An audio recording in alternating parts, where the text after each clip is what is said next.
बिस्मिल्लाहिर्रहमानिर्रहीम। अस्सलाम वालेकुम। मैं सफ़ीना आप सबको cooking and baking with Safina में खुश आमदीद कहती हूँ। उम्मीद है आप सब खैरियत से होंगे। आज की मेरी रेसिपी है बीफ कोफ्ते। आइए आज की रेसिपी स्टार्ट करते हैं। सबसे पहले मैंने एक मीडियम साइज़ का प्याज लिया है और 2 हरी मिर्चें ली हैं। अच्छी तरह से प्याज और मिर्चों को चॉपर में पीस लिया।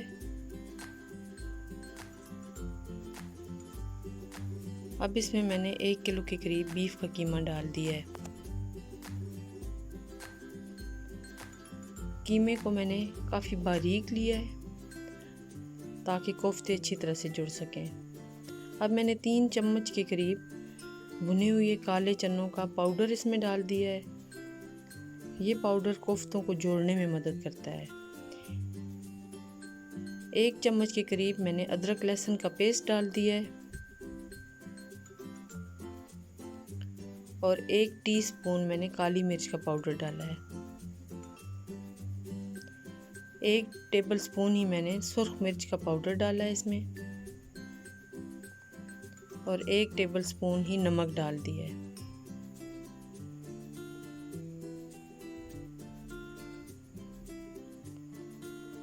आधा चम्मच इसमें हल्दी डाल दी है और 1 चम्मच के करीब मैंने धनिया पाउडर इस्तेमाल किया है।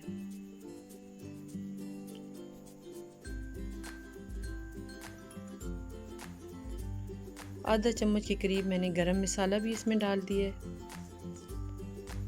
और आधा चम्मच ही ज़ीरा पाउडर भी डाला है। तमाम मसाला जात को डालने के बाद अच्छी तरह से इसे चॉपराइज़ कर लिया है ताकि तमाम मसाला जात कीमे के साथ अच्छी तरह से मिक्स हो जाएं। अब इसके दरमियाने साइज़ के मैंने कोफ्ते बना लिए हैं। 1 किलो कीमे से तकरीबन 35-36 कोफ्ते बने हैं।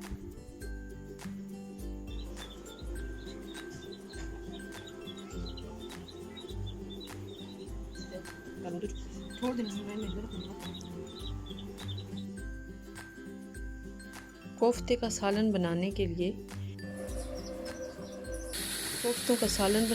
मैंने 2 मीडियम साइज़ के टमाटर लेके उनका पेस्ट बना लिया। साथ ही मैंने कोफ्तों को लो फ्लेम पे फ्राई कर लिया है। कोफ्तों को लो फ्लेम पे फ्राई करें, साथ साथ बराबर चम्मच चलाते रहें ताकि कोफ्ते जले नहीं। बहुत ओवर फ्राई नहीं करना वरना कोफ्ते अंदर से सख्त हो जाते हैं।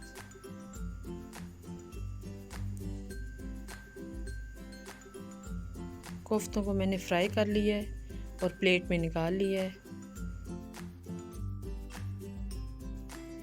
कोफ्तों का सालन बनाने के लिए 1 प्याज लेके मैंने बारीक चॉप कर लिया है और उसे मीडियम फ्लेम पे हल्का फ्राई कर लिया है।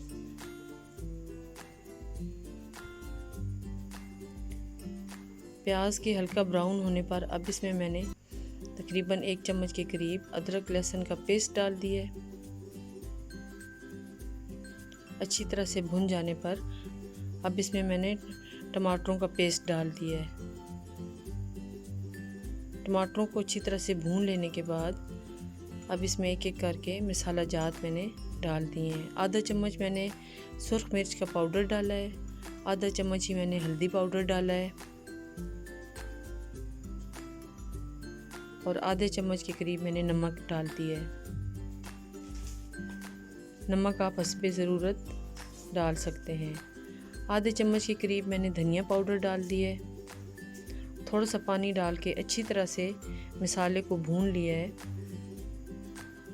ताकि मसाला जले नहीं। फ्लेम मैंने मीडियम ही रखा है। अब 1 कप के करीब मैंने इसमें दही डाल दी है।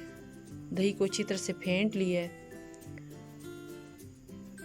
तकरीबन आधे चम्मच के करीब मैंने इसमें गरम मसाला ऐड कर दिया है। 1 चम्मच के करीब मैंने इसमें कोरमा मसाला डाला है जिससे कोफ्तों का जायका बहुत मज़ेदार होगा। मसाले को अच्छी तरह से भून लेने के बाद इसमें 1 कप के करीब मैंने पानी डाल दिया है, जो कि अच्छी ग्रेवी बनाने में मददगार होगा। जब पानी को उबाल आ जाए तो अब इसमें कोफ्ते डाल दिए मैंने। कोफ्तों को भूनने की ज़रूरत नहीं है दोबारा से, क्योंकि ये पहले से फ्राई किए हुए हैं। अब मीडियम लो फ्लेम पे बल्कि आप इसको 20 मिनट के लिए मज़ीद पका लेंगे, ताकि मसाला जात अच्छी तरह से कोफ्तों के अंदर रच बस जाएं। फ्लेम आपने लो ही रखना है ताकि कोफ्ते अच्छी तरह से पक जाएं। और अल्हम्दुलिल्लाह मेरा कोफ्तों का सालन बहुत अच्छा तैयार हुआ है। उम्मीद है आपको आज की रेसिपी पसंद आएगी। मेरे चैनल को सब्सक्राइब करें। अल्लाह ताला आप सबका हामी नासिर हो। अल्लाह हाफिज़।